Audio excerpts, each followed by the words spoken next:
everybody. We are super excited to have Dr. Jason Piccolo on the Thin Green Line podcast this morning. And man, Jason, thanks for being here. It's been a really, really fast year since you and I met, and we're going to talk about your podcast as well. How you doing today? I'm doing great. It has been a fast year, hasn't it? I can't even remember that when you came on. It seems like it's been a blur, like 100 episodes.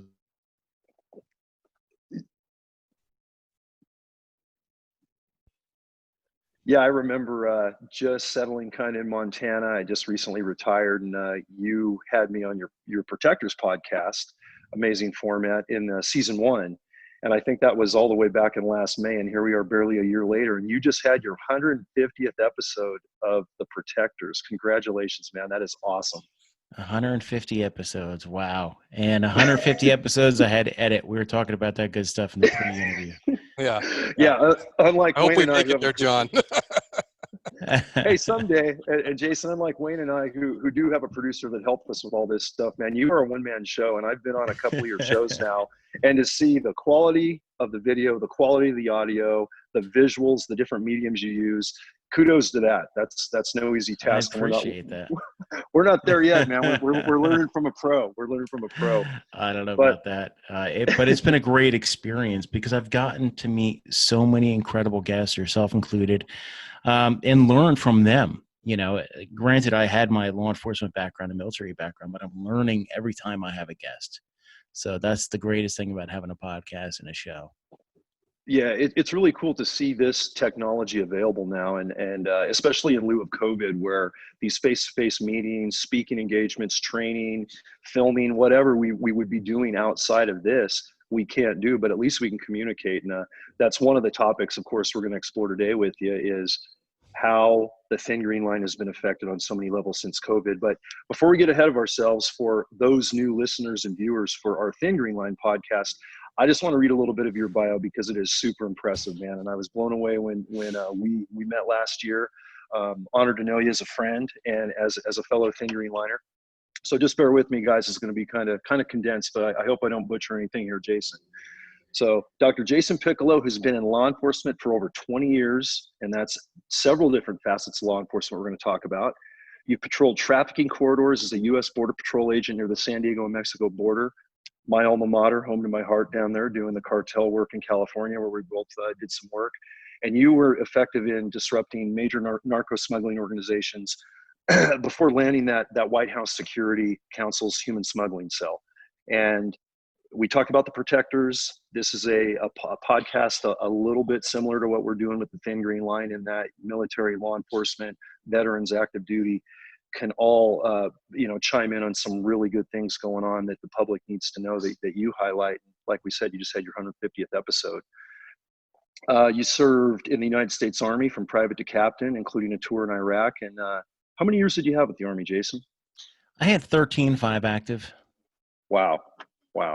Good long run, and excellent there. And then the 2 books that I've had a chance to dive into since we met, and they're very compelling. Everybody should read them, because they deal with things in our nation that affect our nation directly, and that's Unwavering and then Out of the Shadows. And if you can talk a little bit about those 2 books and then the content without giving away the farm, what prompted you to write those books, and what have you seen since that book came out as far as awareness? Well, working on the border and, very political times later on in my career, I wanted to write a book to kind of give an inside view from the ground and say, hey, you know what, this is what's going on down at the Southwest border. This is the kind of crime that's going on in our country. And just that everything is not hunky-dory, that we actually have to take an in-depth view of everything going on. So I wrote my first book, Unwavering, A Border Agent's Journey, is basically a memoir. It does document some of my military time, but I didn't really quite get into that as much as I got into working those drug operations and those human trafficking and smuggling operations at the border. And then I get into my time working in Washington, D.C., because we know that is a massive beast right there. And then my second book, Out of the Shadows, I detail the migrant children smuggling and trafficking that's going on at the Southwest border, and how the country is involved with that. So it's were both. The second book, I like to call it a nonfiction novella. It's a really short read, 80 something pages. And it kind of gives you like, here's a down and dirty of what happened with the unaccompanied alien children at the border. Yeah, and what I love about both books is you're exposing a topic that most Americans don't realize is in their backyard. Yep. And it's happening on this side of the border. It's not a foreign invading force, with human trafficking or drug production or anything going on.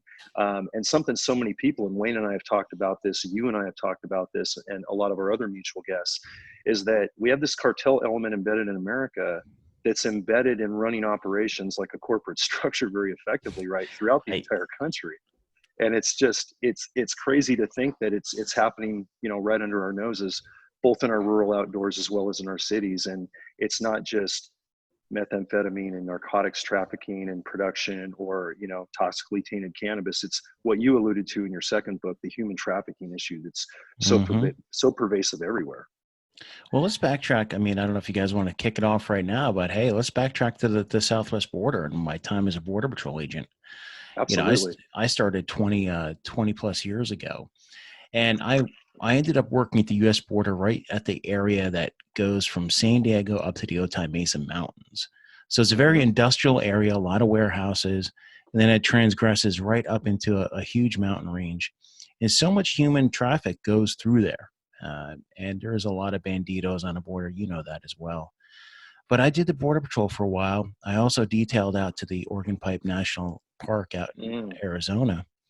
But the thing is, when I became a special agent with the former U.S. Customs that turns into Homeland Security later on, I went and worked narco right where, literally in the same area, industrial area. I was assigned to a DEA task force, a high intensity drug trafficking area task force. In that same area, I worked as a Border Patrol agent. So here I am sitting in my truck at the Border Patrol, not knowing within yards of me are tractor trailers filled with whether it's weed, mota, or powder.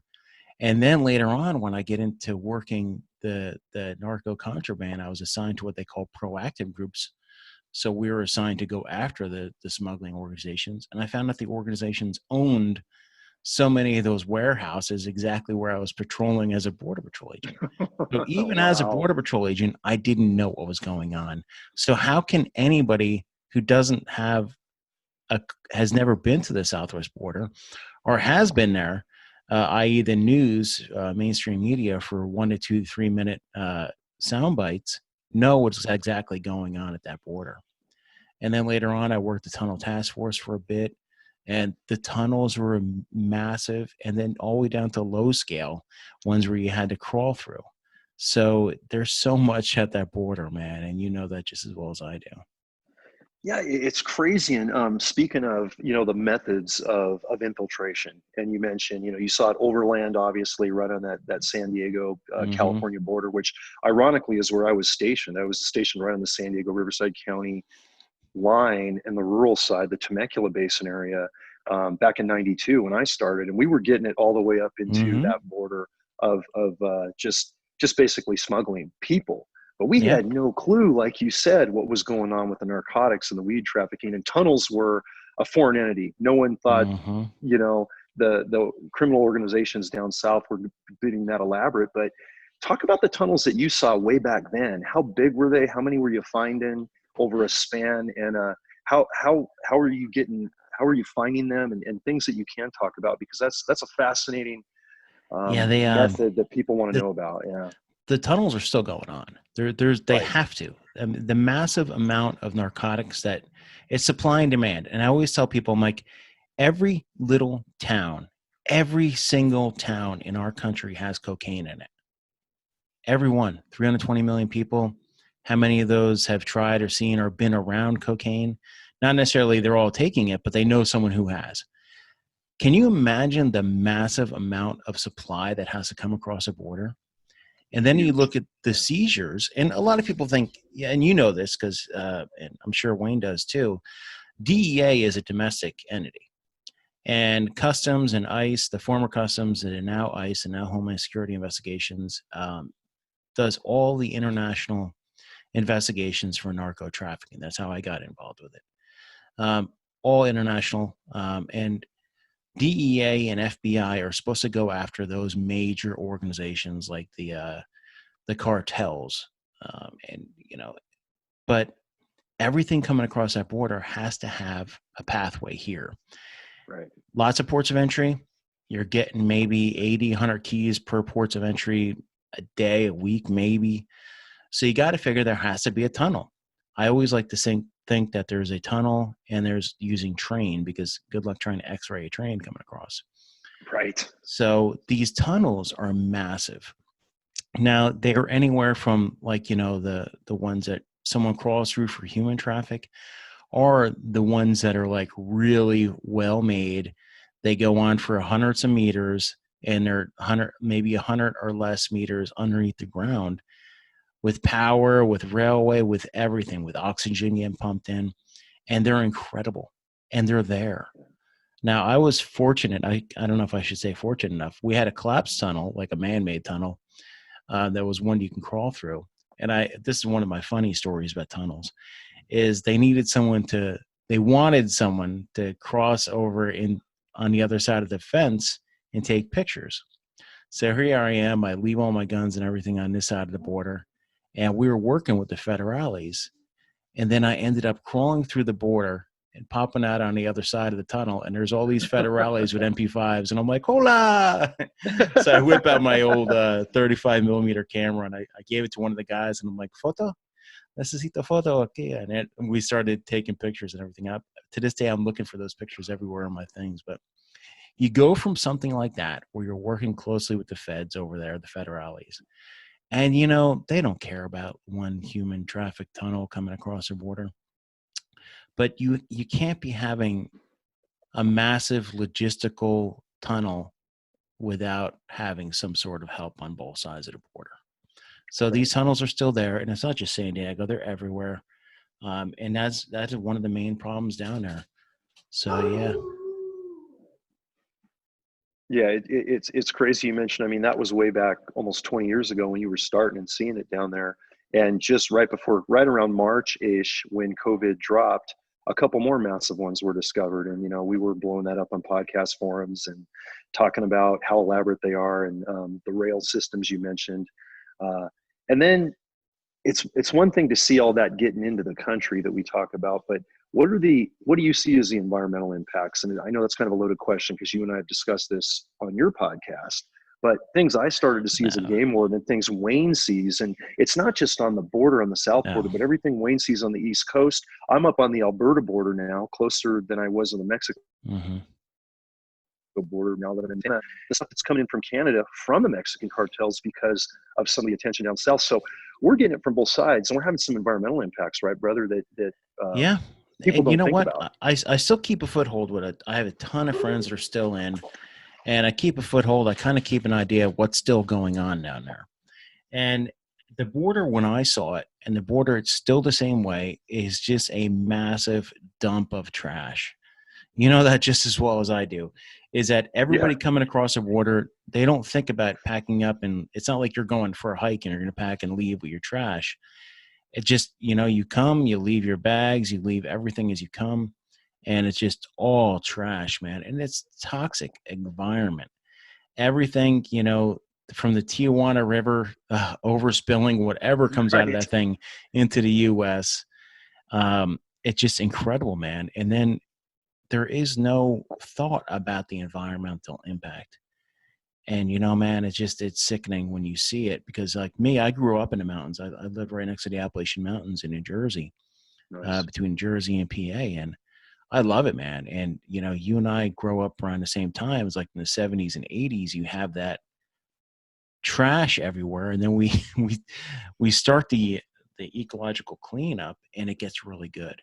And then I transfer from a New Jersey area, the military and stuff, and end up in San Diego, and I see the mountains there are just inundated with just trash and refuse and human waste, Yeah. and you're just like, oh man, come on. Yeah, it's something that just it's heartbreaking, and it's interesting. And Wayne and I have talked about this a lot together, and with some other guests, since COVID's been the big thing in our generation. And you know when we look at this pandemic on the level it's affected the country, regardless of politics and all the different theories of how this thing's being handled, I know in our lifetime, because we're all about the same age, I think this is the most pivotal challenge I think that we've all Mm-hmm. seen. If I'm speaking appropriately for all of us, but what Wayne and I have looked at is the impacts to the outdoors with so little law enforcement presence, because game wardens and park rangers and EPA investigators and people Mm-hmm. from every aspect of conservation or environmental agencies, if you will, we're tied up doing allied agency support for Yep. protests. We're doing human and health safety, hospital escorts. We're doing all kinds of different things, and so we're just not seeing the presence of those thin green lines that are on a good year in the woods, on the Mm-hmm. waterways, really being the gatekeepers. And so the impacts Well, look and who's what's deployed to happening is Portland right now. Portland is all right. board tackers. I mean, the Border It Patrol is. Tactical Response. Yeah. Yeah, And you yeah, know yeah. what? It's not, and everybody I talk to that's still within DHS and I'm still friends with are getting tasked with working everything but their main duties. And that includes the stuff that we don't want to talk about. That goes beyond human trafficking, comes down to like the pedophilia and the child pornography rings and everything else, Right, where we're taking investigators that are so keen and so attuned to investigating evil and having them do either escort duties or having them do protection duties. And you know what? They get burned out. They get burned out. They look for something else to do, and maybe they leave the government. And one thing about I try to explain to people who have never been in uniform, out of uniform, or took an oath is that your first couple of years, 3-4 years or whatever, you're getting to learn what your job is. You're getting to right, understand what your job is. You're kind of getting good at it, but then you really get good at it, and then you leave. The right. good ones leave, and Yep. then you can't just.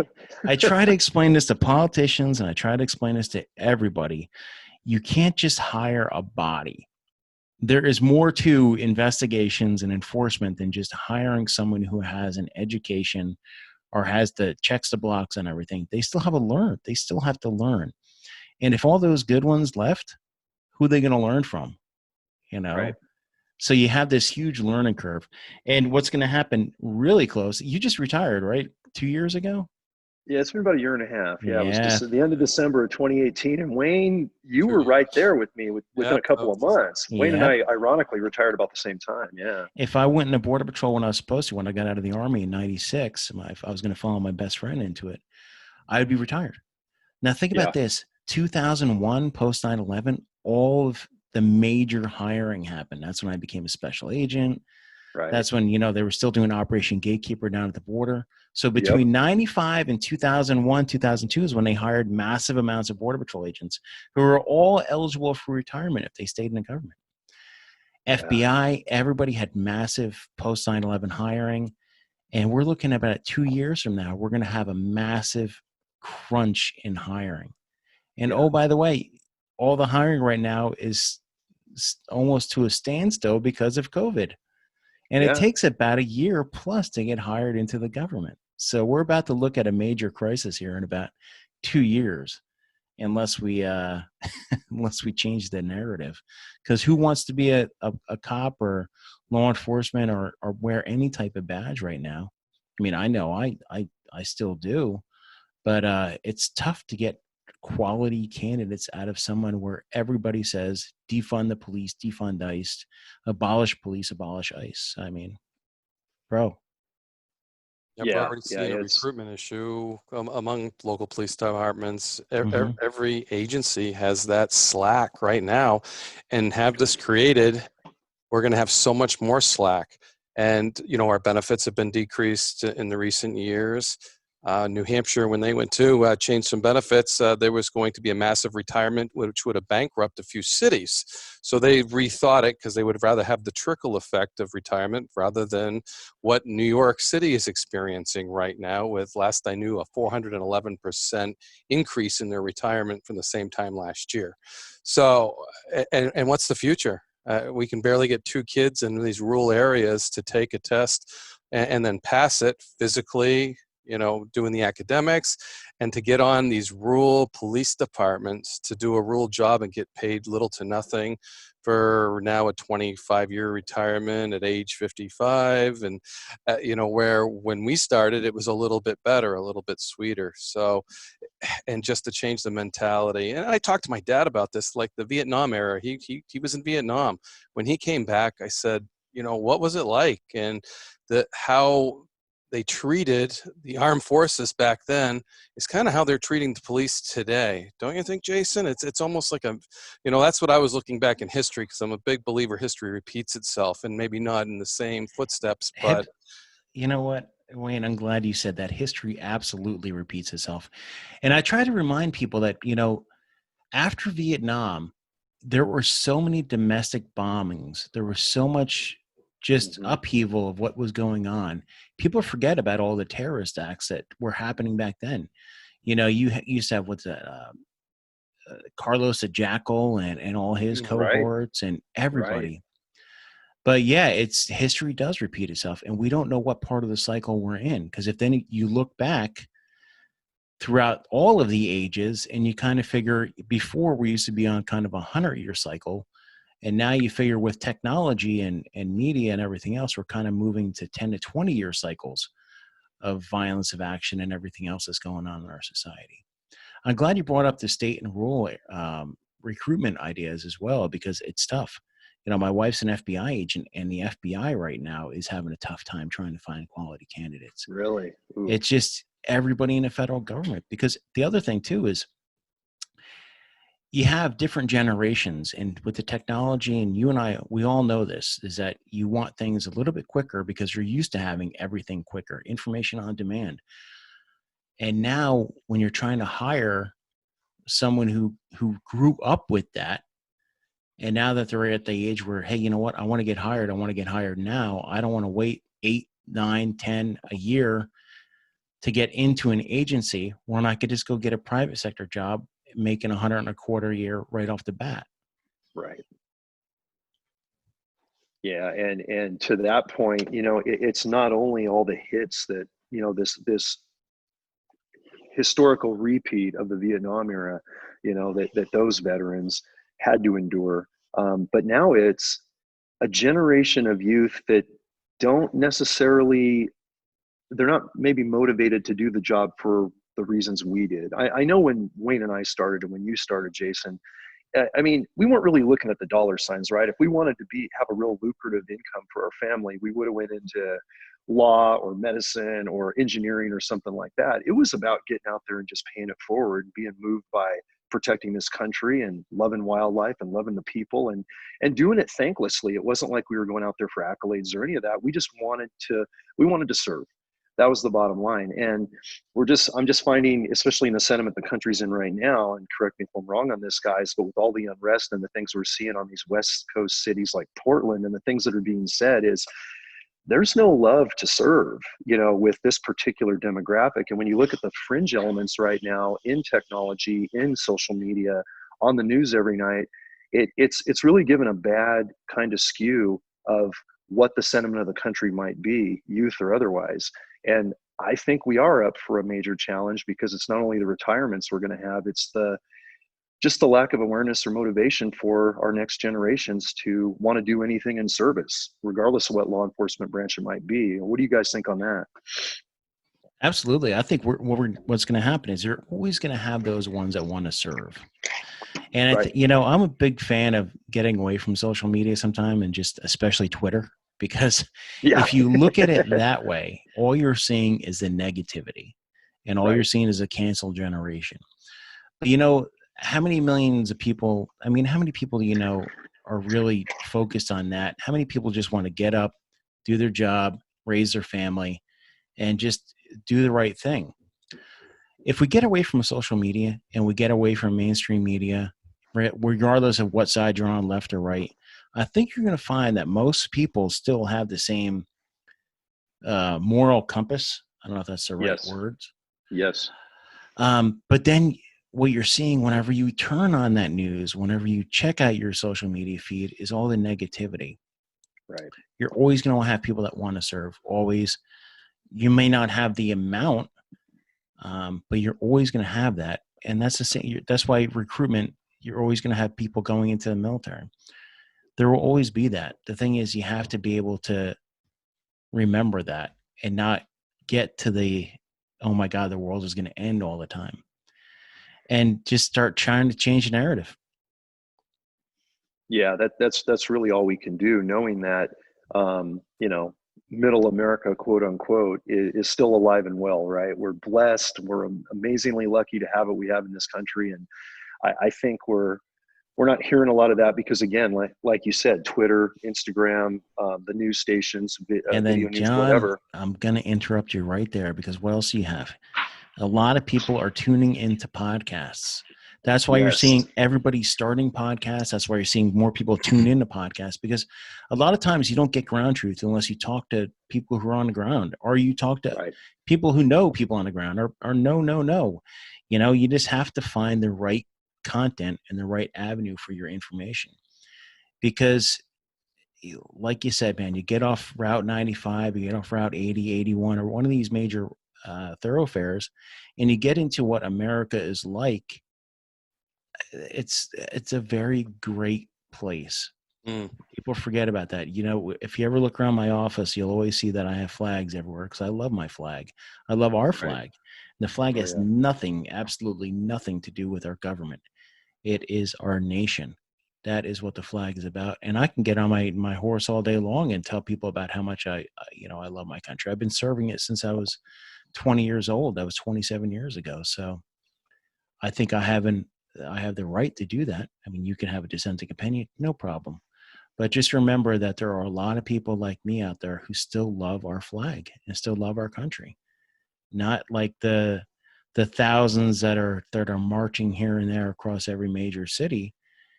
Maybe they need to take a little introspective and look at it from both sides, because you know what? Destroying everything in sight doesn't change any narrative. mm. No, and I'm, there's nothing unifying about that. Sorry, go ahead, Wayne. I want to go to your logo, Jason, because everything you said, just I look at that and I look the green, the blue, the red, and that says so much to me, because as game wardens, those are the people I dealt with, whether it was the fire departments for doing search and rescue, snowmobile accidents, ATVs, whether it was my local police departments that were working with me on a case or I was working on them and doing all that. So to see that logo behind you instantly sets the stage for me as we're doing this interview, that, Jason sees everything that's going on, the green, the blue, the red, and how intertwined we are and how supportive of we should be of each other. But then I go to that game warden thing where my friends in law enforcement will tell you we're just a little bit different. And it's because of what You our are. focus is protecting wildlife. I took a homicide school. Here's a game warden. I was out for a year with an injury, and I was in a homicide school. They let me go to every academy class. I sucked it up. I like 284 hours that year in the academy class. So I took homicide school, and I was just thrilled to be in homicide school. And my first day, everybody introduces themselves, and I say, every time a deer or a moose is killed illegally, it's a homicide. Well, all those detectives in there, I still hear this today. Yeah, Wayne, it's a homicide when a deer gets killed. That they bust my chops hugely because they're investigating people.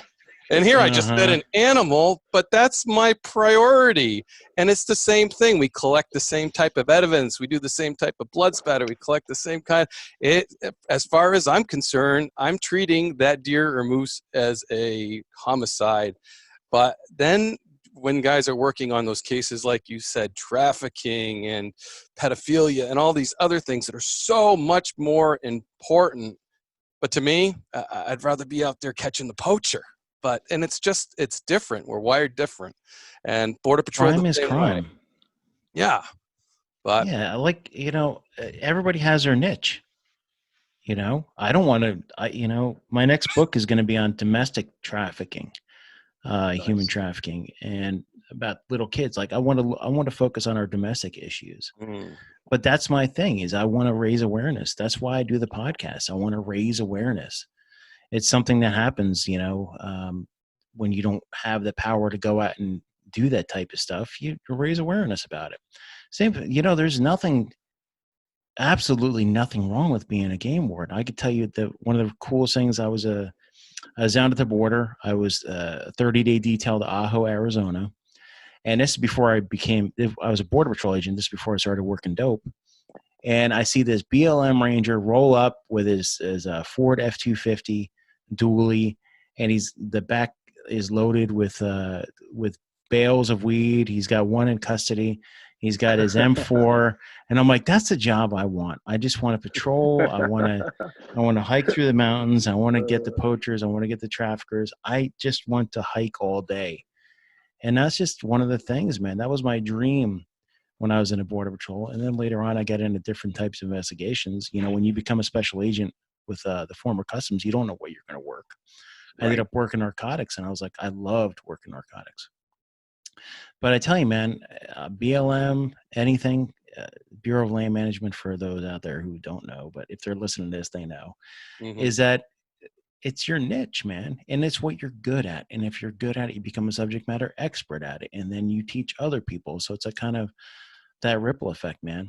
And, you know, that ripple effect is everywhere. Hence, you know, if you ever look at my logo, the Protectors podcast is about the emergency responders, the Thin Blue Line, the LEOs, and our military community veterans, and those that support them.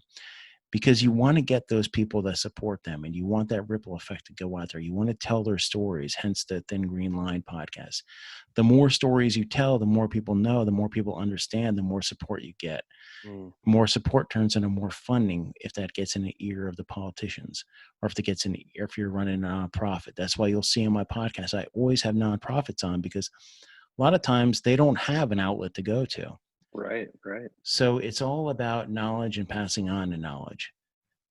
I love the Thin Green Line, man. Well, I mean, my Thin Green Line is a little bit different than yours, but when it comes to conservation and poachers, believe me, evil exists regardless of what type of crime they're doing. If they're doing one crime, a lot of times they're doing another crime. So that poacher is more than likely doing something else. No doubt. We see that often on our search warrants. Yeah, we see it a lot, Jason, and you know, and to your point and your flag, like it is beautiful from the standpoint that it's a unifying flag of enforcement. You know, we talk about unity needed in this country more than ever right now, versus the fringes. We're so polarized, and that's what we've seen in the trend when we've recruited and retained less and less people, either due to retirement, like we started the conversation on, or, you know, just not finding the candidates that can make the cut, so to speak. And you're talking about it on the federal level with FBI, sheriff's departments all over the country. I hear from brothers there, municipal police departments, and like Wayne said on the game warden front. So when you really think about all the crime, you said it best when you said evil exists everywhere, and you need game wardens in force, and you need DEA agents in force, and you need BLM and FBI and sheriffs and police officers, knowing that we can all come together, because we're going to need to come together, because we are a thin line regardless of color, regardless.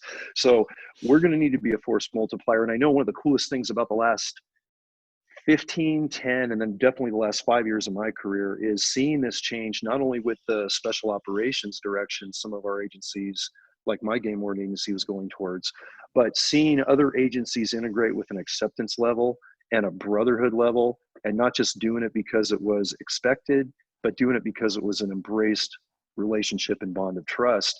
And we were taking out everything together. We were responding to homicide investigations, to help map a perimeter out and go in the rural areas where we're, you know, more suited because we're there all the time. It's just different things like that. And it's really good to see that now. And man, we can't have enough of that right now. You know, brother, is what we're facing in this country. And the more we can recruit and retain, and it's the podcast format, like you mentioned. Yeah. I have had, as I'm sure you have and Wayne gets, so many emails and Instagram direct messages since being on your show, which was one of my very first podcasts. I hadn't done a podcast under agency umbrella. I couldn't even be on social media. Yeah. You know, and then retirement comes and we can start speaking freely and meeting guys like you and, you know, the other guys we've done shows with. And you see this whole, you know, this big brand new world kind of branch out, and you realize that the SEALs and the Green Berets and the CIA SIF guys and the EPA or the DEA agents and everything else, all of us coming together in the Army, we're all wired the same. We just want to Yeah. protect this country. And if we're going to do it in the woods together, if we're going to do it, at a demonstration that people are getting killed or whatever the case may be, we want to be because we want to protect this nation, the people in it, and all the wildlife. And it's just a universal ethos, and I think more of that through podcasts is going to help. And I'm hoping, and it's so far so good, we are recruiting some good people that I think are going to be that thin multicolor line of protection, generations moving forward. And I'm if anybody in your audience or anybody else, there are plenty of opportunities to share the message that you have as well. I've been volunteering with two veterans organizations for years now. One is Veterade, one's Higher Heroes USA. I recently went over to American Corporate Partners as well. But one thing I always talk about, and the reason they always have me mentoring and helping out candidates, is because they want to get into federal law enforcement. There's not enough volunteers out there who know about federal law enforcement, but also about law enforcement. So make sure, if you have the bandwidth, anybody out there, and you have the expertise, think about volunteering with one of these organizations, because you have prime candidates coming out of the military. We have 250,000 or so transitioning service members at any one time, at any 1 year. Or is it 50,000? I don't know. I'm not good with this number thing. But there's always opportunities, and that's where you can find great candidates. They're already in good shape. Most of them have a clearance. If they've done anything bad, you're going to be able to tell if you take a look at their DD-214 and see what kind of discharge they have. And then maybe they could explain if they have a general or so. But hey, you have plenty of candidates out there, and you have to spread the message. I found a lot of people reach out to me through the podcast saying, hey, you know what, how do I get on with that job? You just had this guest on. How do I get one of those jobs? And just, you got to spread the word. So if you have that expertise, I always tell people, check out these organizations out there and be a mentor. You know what? You may not be able to find, you may have transitioned, retired. I'm just calling John out because, hey, I'm going to make him become a mentor today. Is you recruit that new generation, teach them. Okay, Yeah, I'm and off my soapbox. no, it's well said. And I think all three of us are in that role right now because there's been a plethora of experience in federal, state, local, all facets of law enforcement. I look at the three of us talking right now, and it's really like staying involved in even I think a more relevant way by paying it forward, because I think there's a big challenge there now with everything we've talked about up to this point today. But no, I'm honored, I'm flattered, and I'm more than that is a priority now, is to, when I get that message or I get a referral, to help that individual with all the things I didn't know going in, save them the learning curve and the failing forward trip balls, because we went in kind of cold and blind. We didn't have immediate access to information. Our agencies didn't even have websites on hiring, requirements. We could never get a hold of a game warden on a cell phone or someone in the field. You might get a call back 2 weeks. Good luck if you got a ride along. You need a golden ticket from the governor for that. So all these different things that we talk about, finding the right fit and giving them everything possible, so they're just got fire, a jet stream behind them going forward. It's a real honor to be in that role, and that's the, I can't ask for anything more, in retirement, because I'm still involved. And I know, Jason, we're indirectly helping, my old Met team members. When I talk to the teammates and they see a podcast that we've all been on, or they see that message getting out there, and they're like, yes, awesome. So, it's getting out wide. The reach is larger. We're getting more interest in game wardens. We're getting more credibility, FBI agents, whatever the case may be.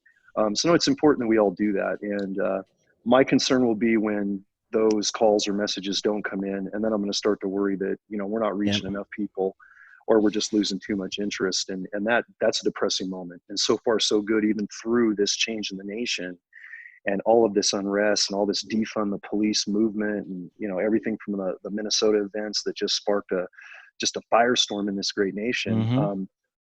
I haven't stopped receiving those calls of interest. And that's been reassuring. And I've been kind of holding my breath to see, what's going to happen between now and November and after. And are we going to just let history kind of calm itself again, or are we going to really see that loss? And so far, so good, man. I gotta say, let's hope it holds up. Yeah, Well, to let's your talk point, about that. Oh, go ahead, Wayne. I'm sorry about that. I just wanted to Cut say you all the way. I was mentored. So at age 15, I was doing ride-alongs right up till the day I got hired. You know, worked for the National Park Service all the way across the country. I would always have a tendency to jump in with a local game warden and try to get a feel, whether it was in Wisconsin or Virginia or West Virginia. So always getting a feel and trying to understand, you know, because certainly different states operate different. But, you know, Sergeant Bryant, who ended up as a lieutenant, mentored me and one other individual, Mike Eastman, who's now a captain. So, you know, that I tried to forward that on. I don't have those success stories, unfortunately, that I have guys in place yet, but I certainly have had passed on my mentorship to other active game wardens that are doing that. And I know that some of them are going to have some successes, hopefully very soon, to pass on the passion. Everything has to be grassroots now. You can't rely on social media, and you can't rely on Big Brother or Big Sister to do it. You have to do it yourself. I mean, you have to Yep. raise awareness, especially like, you know what? I love hearing, like, that's why I liked having John on, is I like to hear the stories about what it's like in our nation's forests and every city, not the city, but every country side has issues right now. And I don't know about them. I mean, like I said, I always bring up the stories about working the border and not knowing what's going on. And I didn't know how massive it was till I got to Washington, D.C. And I've been in D.C. for 8 years now. And, you know, I've done a lot of stuff with politics. You know, after I got out of ICE, I ended up going and meeting with a lot of congressmen and talking about trafficking and talking about what resources are needed at the border because I have a voice. Now, we talked about, you know, funding and resources and everything. Nothing happens unless you get your message in front of the right people. And a lot of times the right people have to be politicians because they're the ones that are going to pass a bill or pass funding. And if they don't know what's going on within the country, then they're not going to support it. You know, no fault of their own, I guess, but it all comes up to who is lobbying for you if you're not lobbying for yourself. And that's why when you bring up the ideas of like poachers and, you know, the cartels actually operating within our nation's forests, there's a lot of stuff going on out there that needs awareness. You need to have guests on. You need to really hustle to get your message out there, and that's cool about this whole thin green line. I like coming on here and spewing and talking and everything, man. It's cool. Oh man, it's great to break it down, you know, and reach who we can. But, you know, we started to talk about this defund the police movement and, you know, Yeah. this backlash on sentiment toward law enforcement, toward, you know, just any type of government regulation, if you will, from a law enforcement perspective. What do you see on your side of the world right now in DC and for the country? And I know it's a broad question, but just trends and where do you see this thing Well, going, you know, months down the road? you know, Wayne brought up a good point. He said that he took how many hundreds of hours of training. When you defund the police, the first thing that goes is training. The second thing that goes is tertiary responsibilities. So let's say you have victim witness coordinators. Let's say you have community outreaches. Let's say you have these anti-crime squads. They're the second thing to go. So what's happening now is a lot of these organizations, a lot of these police agencies and feds and everything have to transition resources. If you take away the funding, you know what, New York took away $1 billion or 150 million from the NYPD, got rid of their anti-crime unit. Crime is up how many percent? The first things Ridiculous. that Yeah. go, man, the first thing that goes are these specialized units, you know, and unfortunately, the more you take away, the more the specialized units go away, the more the specialized training goes away. So we all know, you know, the predecessors to the SOG teams and everybody else, the original SWAT teams, grew out of hostage situations, grew out of riots, grew out of this, grew out of that. Mm-hmm. But if we keep defunding and defunding and defunding, we're not going to have specialized units. We're just going to keep going back in history. So it's going to be some really tough, lean times trying to get the same things done. You know, if your homicide detectives or your narco detectives or your gang detectives are out working patrol or riots, nobody's investigating that crime, those crimes. Right. Right. But how long before the population reacts, do you think, Jason? Because I see what's going on, but I wonder the silent majority, I will call them, how long will they stand for that? Because I The know in silent, rural America, they like law and order. We like to have our normalness. And I'm sure the people that live in these places that are upside down like to have their normalness too. well, how many people are fleeing New York now? How many people are fleeing these big cities? Unfortunately, they're going to take their same way of thought to these rural areas and suburban areas, You said it. Yep. and that's Houses are the going like issue. crazy around here, and Yeah, Yeah. that's what my fear is they bring just what you said, their thoughts and their beliefs to rule life instead of adopting the reason you came here. yeah. The reason you should be going there is you want a peaceful life where everybody gets along and you guys can thrive. Your kids can thrive. My biggest fear is my kids. I have a 10 and 12-year-old, and I'm like, all my actions are what is going to affect them. And when does this, I live outside of DC. I'm like, when does it spill out to here? Right. I know when, the riots first started, my wife got called up and every FBI agent in the Washington field office got called up, and they had to go and patrol the streets of Washington, DC. What kind of training do those FBI agents have in riot control? Last riot control training I had was in a border patrol, and I think it was literally 4 or 8 hours, and that was 20 years ago. FBI, I Right. guarantee it doesn't have any riot training, nor do they have the gear. Right. It's not like they handed out ballistic helmets to them.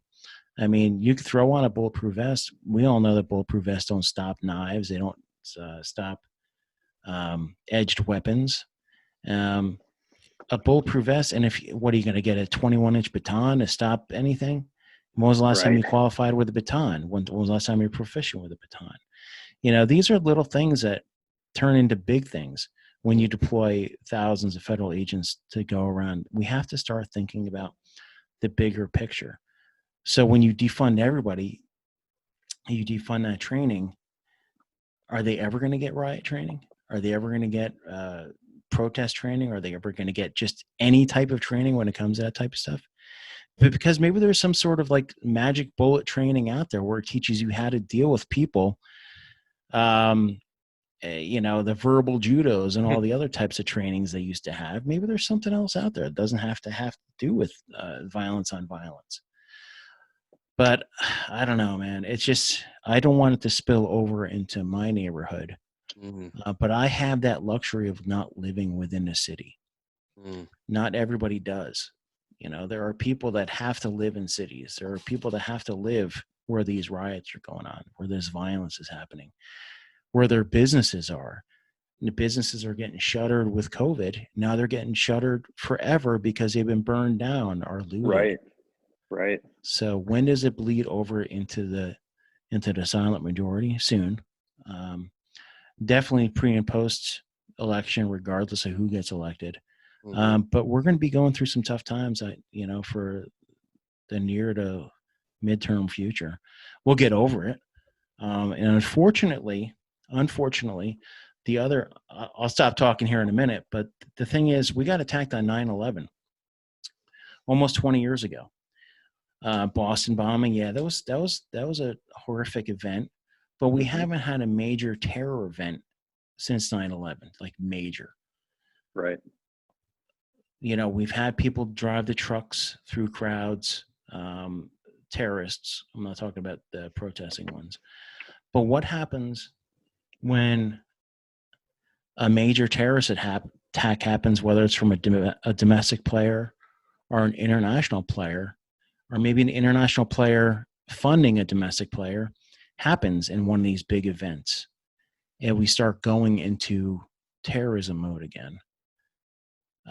There's a lot of activity that can happen, and I'm surprised it hasn't happened yet. When you have these thousands of crowds, it doesn't take much to cause havoc. I mean, look at Las Vegas. That was the Las Vegas shooter literally shot a concert with thousands of people. Now you have tens of thousands of people in one location that have already funneled themselves off. And I don't know, man, not to get on my terrorist bandwidth, but that's what my doctorate's in. And I always like to kind of throw that out there, that we need to keep our eyes on the whole picture. Well, we absolutely do, man. And it's disheartening to see what short-term memories we have from the effects of 9/11, Mm-hmm. and how, especially other parts of the country, not near New York, not near on your guys' side of the world, but out in the West where I'm from, just how quickly we forgot and got Yep. complacent and got comfortable and took what we have for granted. And to your point, Jason, this is a powder keg right now. I mean, law enforcement is so dispersed, they're so exhausted, they're so demoralized. Some are quitting and retiring early because of the liability issues, the stress of everything we're seeing with this law enforcement defund movement. And it's a powder keg with all these crowds gathering and continue to gather larger and larger and larger as they go unchecked. So I think it's a matter of not if, but when. And that's what's going to be a real shaker, especially of how that's going to affect our country since 9/11. I mean, if you look at one positive from the whole 9/11 incident, was we banded together as a country. I mean, it seemed like the left and the right were so unified just for the sake of this nation staying together and staying safe, at least in its initial few years. It was really inspiring to see how we bounced back. I don't know how we'd bounce back right now, given the sentiment of the divisiveness right now, especially for the next several months and maybe longer, if we did have a big terrorist attack or plural in these big crowds, and how that would affect the narrative at these protests. So it's something the country needs to be aware of and be thinking about from a long-term standpoint, for sure. We need to find some positivity in this conversation, man, because it's tough to think about, because you wonder what is the next step for our country. And it's like a slow burn right now, a very slow burn. It may seem like the whole world is on fire, but it's central in these major cities, in these major areas. It's going to start bleeding over. And then I'd hate to see, brother against brother or whatever based on their ideology. But like I said, man, you have to have civil discourse, and you have to find the right people to be able to spread that. And I don't know how we're going to do that right now with such divisiveness. November is going to be an interesting time, and we're definitely going to see major activity before and after it, I'm sure. Yeah, and I think to the point of a positive message, the bottom line is we're all Americans. Left, right, middle, color, race. None of it's an issue. We're human beings and we're Americans. And I certainly promote that with my friends, my family, my community, law enforcement, and yeah, I'm way out of the fringes of the drama now, having left California and being in Montana, and there's community, and we don't have protests, and everybody's got each other's backs. But what if that fringe does bleed over? That's certainly a concern. But in that same statement, there's a divisiveness just in what if it bleeds over, because it's that sentiment that we're all worried about in these small towns like Wayne and I are in. And you're, on the fringes outside of the DC, hub of it all. We got to unify. It's one of the biggest things that we talk about on all of our podcasts, regardless of which one we're on or who we're having as guests. And we have to find that middle ground. And the social media and the mass media is playing to the fringes. This is not all of America. These protests, this sentiment, the violence, brother on brother we're seeing. And we need to remember that. And not get completely paranoid in the other realm where we just all give up and isolate with that civil discourse. Because I agree with you, civil discourse is necessary. There are major issues in this nation that need to be fixed. We can't turn a blind eye. We can't placate those issues, but we need to do it together. And that's a very general statement, I know, but it's really the only solution I see that's going to work. Otherwise, we're just going to implode. Yeah, and I got to go positive too, Jason. I mean, we're seeing a huge influx into the outdoors. People are reconnecting to nature, to the outdoors, to what God gave us. It's a really cool thing. It's just, I get excited about it because here people are fleeing the cities and they're coming back to their basics. You know, our fishing licenses are up Yeah. nationwide. Hunting, people are wanting to know more about the outdoors, survival, all things that are basic to us, but these people are coming. And I think it's awesome that they're reconnecting, that they're taking their time to go on a hike. They're seeing these views. And, you know, it's a healing force, if you ask me, when I go out there and spend some time in the woods. And John knows it too, because every time I see him in these awesome pictures, I'm like, yeah, Uh-huh. fellas. But it's a healing I force, and it's awesome. Well, you know, it's the truth. Well, you know, homeschooling the kids for the past few months, we take field trips. I take the afternoon off. We go field trips. We go hiking. And the other thing too is fishing. I took the kids fishing. We got a rowboat with a little putt motor. Fishing. Love it. And that's the thing is like, I got my rucksack on. You know, I haven't got my rucksack on in years. I started rucking. Yeah. I'm like, You were rucking. I'm rucking. And John knows, he's watching my face. So it's like these things, like getting back to like, I miss growing up by the mountains, man. I was literally like 2 miles away from the Appalachian Trail. I could just cut across my neighbors' lawns and just go up on top there. And you know what, man? That's what we need to get back to. We need to get back to nature. And you know, I just bought the roof racks for the Jeep. We got the little thing for a kayak, so we'll get some kayaks soon once they go on sale because everybody's buying out kayaks. Mm-hmm. Right. So you can't. Good luck finding a kayak. Right. You know, between trying to buy a webcam and a kayak, everybody's priorities right now. You know, trying to get online. But getting out to nature, man, it's perfect. That's one thing that always seems to bring people together. Is like once they get out there and go get some fresh air, and they're like, wow. Yep, and it makes everything else feel small when you get out there. You see the masses, you see that comet coming. You know, nothing made me feel smaller than watching that comet and looking up at those stars. Yeah, and just feeling you know, like I lived in a very small part of it. My wife was an officer basic course in the 90s, late 90s, 99. And we lived in Arizona for a bit, like 6-7 months. And I loved it, man. It was such clear nights out there. And just, I miss the desert too, man. I love it.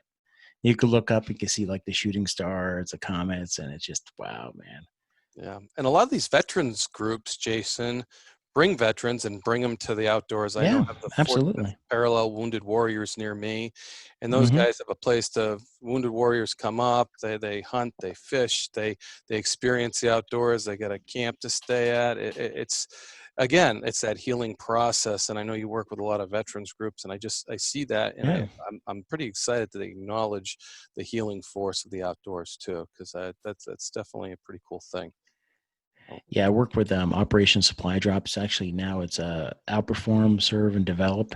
And they have, I think it's called Vets Gone Wild, where they do like hunting trips and everything. So it's pretty cool, man. OSD.org. We are OSD.org. So yeah, there's so many things out there for the veteran community and now LEO community as well, because they need a stress reliever. Right. So there's a lot of different things. And for, you know, the Concerns of Police Survivor does a lot of stuff for the fallen officers' kids that have to do with the outdoors. So there's a lot of awesome organizations out there that are nonprofits that please check them out.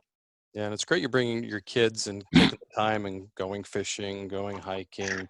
That's the other thing I'm seeing is these family groups doing that type of thing that normally, you know, the hustle and bustle of life, sometimes we sit down on the back, and I know I've spent more time with my son than we would have ever normally. We would have been traveling, doing this and doing that. We still spend time, but the fishing, the hiking, the hanging out with him and his buddies, and just always being there and making those memories that are going to last his lifetime is I'm pretty excited to do that. So, and it sounds like you are too.